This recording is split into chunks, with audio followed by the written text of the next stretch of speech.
নমস্কার। কবি অপূর্ব দত্তের লেখা পদ্যপর্ব। এই কথা কেউ কি জানো? রাবণের আমবাগানে কত লোক ভিড় জমাতো রেডিমেড ছড়ার টানে। ছড়া নয়, ছেড়েই দিলাম, ধরে না ফালতু ওটা।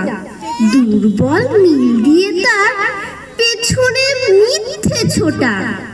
তোমরাও নেহাত বেকুব, ছড়াতে ছন্দ খোঁজো, পেন্সিল ছিবড়ে করে আগে তার অর্থ বোঝো।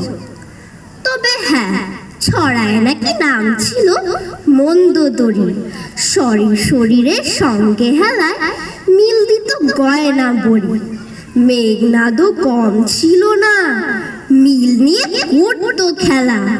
শুনেছি মাতিয়ে দেবে এবারে চণ্ডী মেলা।